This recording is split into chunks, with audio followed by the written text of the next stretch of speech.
السلام علیکم ورحمۃ اللہ وبرکاتہ۔ سب سے پہلے سب دوستوں سے گزارش ہے میرے یوٹیوب چینل سبسکرائب کریں، ویڈیو کو لائک کریں اور دوستوں کے ساتھ بھی ضرور شیئر کریں۔ با ادب با نصیب بے ادب بے نصیب۔ ایک بار حضرت بیلول دنا کسی نخلستان میں تشریف رکھتے تھے۔ ایک تاجر کا وہاں سے گزر ہوا، وہ آپ کے پاس آیا اور سلام کر کے مؤدب سامنے بیٹھ گیا اور انتہائی ادب سے گزارش کی، حضور تجارت کی کون سی ایسی جنس خریدوں جس میں بہت نفع ہو؟ حضرت بیلول دنا نے فرمایا کالا کپڑا لے لو۔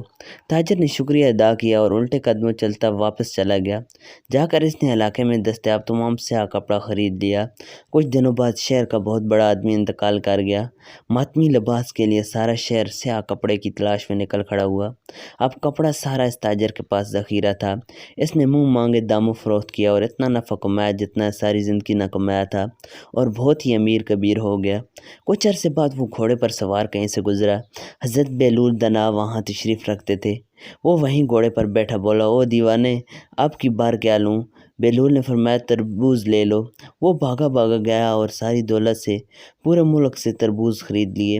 ایک ہی ہفتے میں سب خراب ہو گئے اور وہ کوڑی کوڑی کا محتاج ہو گیا۔ اس خستہ حالی میں گھومتے پھرتے اس کی ملاقات جناب بیلول سے ہو گئی، تو اس نے کہا، یہ آپ نے میرے ساتھ کیا کیا؟ حضرت بیلول دنا نے فرمایا، میں نے نہیں، تیرے لہجے اور الفاظ نے سب کیا۔ جب تو نے ادب سے پوچھا تو مالا مال ہو گیا، اور جب گستاخی کی تو کنگال ہو گیا۔ اس لیے کہتے ہیں با ادب با نصیب بے ادب بے نصیب۔ دوستو یہ ویڈیو اچھی لگے تو چینل کو سبسکرائب کریں، ویڈیو کو لائک کریں اور دوستوں کے ساتھ بھی ضرور شیئر کریں۔